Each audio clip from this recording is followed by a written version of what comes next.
ఏలూరు జిల్లా పోలీసులు అంతర్రాష్ట్ర రైల్వే చోరీ గ్యాంగ్ను అరెస్ట్ చేశారు. అస్సాంకు చెందిన సంజు రాయ్ నేతృత్వంలోని ఈ గ్యాంగ్ దర్జాగా విమానాల్లో విజయవాడ లేదా హైదరాబాద్ వచ్చి ఆ తర్వాత రైళ్లలో చోరీలు చేసి మళ్లీ విమానాల్లోనే తమ స్వస్థలానికి పారిపోతూ ఉండేవారు. టెక్నాలజీని ఉపయోగించి రైల్వే పోలీసులు సినిమా తరహాలో వీరిని వెంబడించారు. ముఖ్యంగా విజయవాడలో కదులుతున్న రైల్లో మహిళ మెడలో నుంచి గొలుసు చోరీ చేయడంతో డీఐజీ సత్య యేసుబాబు ఆధ్వర్యంలో రంగంలో దిగిన బృందాలు విజయవాడ ఏలూరు మధ్య సంజురాయ్ గ్యాంగ్ను అరెస్ట్ చేశారు.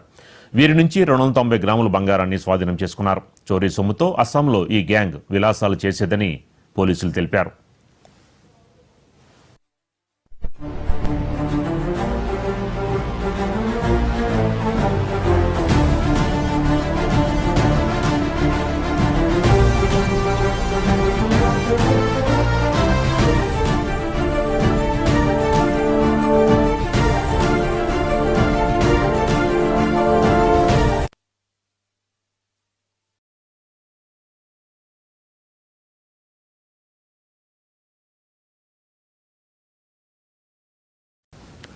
ఏలూరు జిల్లా పోలీసులు అంతర్రాష్ట్ర రైల్వే చోరీ గ్యాంగ్ను అరెస్ట్ చేశారు.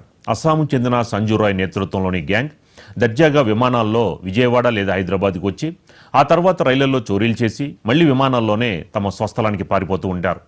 టెక్నాలజీని ఉపయోగించి రైల్వే పోలీసులు సినిమా తరహాలో వీరిని వెంబడించారు. ముఖ్యంగా విజయవాడలో కదులుతున్న రైల్లో మహిళ మెడలో నుంచి గొలుసు చోరీ చేయడంతో పాటు డీఐజీ సత్య యేసుబాబు ఆధ్వర్యంలో రంగంలో దిగిన బృందాలు విజయవాడ ఏలూరు మధ్య సంజురాయ్ గ్యాంగ్ని అరెస్ట్ చేశారు. వీరి నుంచి 290 గ్రాముల బంగారాన్ని స్వాధీనం చేసుకున్నారు.